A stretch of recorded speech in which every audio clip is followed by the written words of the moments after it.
Are you just trying to get me to talk about myself? Because if you are, I will gladly do so.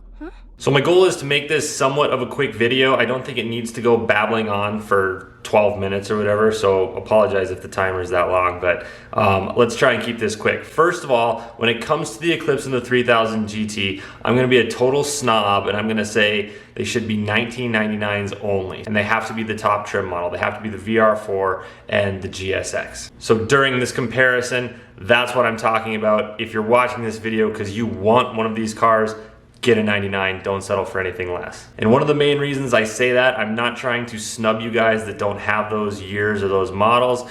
I look at cars differently. I don't want to lose a bunch of money on them and have them depreciate. And in the Mitsubishi world, the 99s for the 3000 GT and for the Eclipse are the ones to have.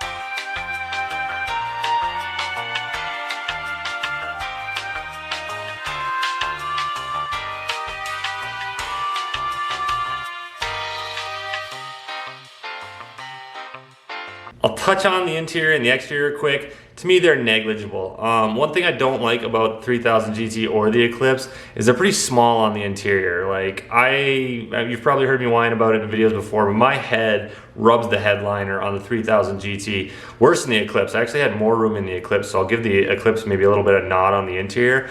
But the gauges and stuff that are in the 3000 GT, even stock, I know I've got a second pillar on the side there with a couple extra gauges, but those three in the middle are cool. I think the 3000 GT has a cooler cockpit, but if you're gonna throw comfort and room into the mix, I like the Eclipse for that a little bit better. Exterior wise, I think they're both, you know, cool cars. You can drive either places and people will talk to you about them. The 3000 GT, I do get quite a bit of looks, quite a bit of thumbs up, quite a bit of I haven't seen those or what is that. I got that on the Eclipse, but not to the extent that I've gotten with the 3000 GT, and I haven't owned this one very long. So I gotta give the exterior nod to the 3000 GT, especially the 99s with that combat wing. You just don't see that every day. So to answer one part of the original question, which one drives better?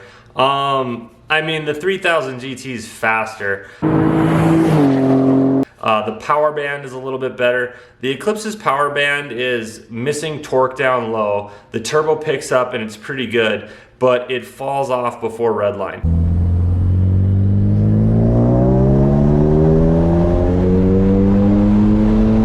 The 3000 GT has okay torque down low. When the turbo picks up, it really starts to fly and it doesn't stop until you shift. So I gotta give the power band to the 3000 GT. As far as like handling in the corners, that's tough. The Eclipse is smaller, a little bit more nimble. The alignment I had on the Eclipse had a little bit tighter steering feel to it. So that's a plus there. The 3000 GT is a bigger car, obviously. I don't know if you've seen my Canyon run in it, but I had a little bit of, you know, problems in the corners just because it is so fast and I'm not super familiar with rear wheel steer. And I think if I could really trust that, maybe it would be a different story, but it feels a little bulky in the corners. I should add that both my cars, the Eclipse is gone now, of course, but both of them are slightly modified, so that might taint the discussion a little bit. Obviously, you can put money into an Eclipse, make it just as fast as the 3000 GT, just the same as you can put a bunch more money into a 3000 GT and have it be just as fast as anything else out there. For the sake of this video, let's just say they're both mildly modified. I'm not gonna go into all the details, but basically OEM Plus is what they, you know, were for the Eclipse and are for the 3000 GT. When comparing these two cars, I think it's important to talk about the engines. You got the 4G63T in the Eclipse and the 6G72 in the 3000 GT. Now, obviously the Eclipse is going to be the easier engine motor to work on. It's a lot simpler. The turbo's up front, the spark plugs are right there, the timing belt is probably the hardest thing, and that's on the, you know, the side. Relatively easy access. On the 6G72, everything's twice as difficult. There's two turbos, you know, the timing belt is buried under intercooler piping. There's, you know, plugs in front, plugs out back. The plugs out back are, you know, underneath the intake manifold. You can't change them unless you take the intake manifold off. You're kind of making your life more difficult with the 3000 GT.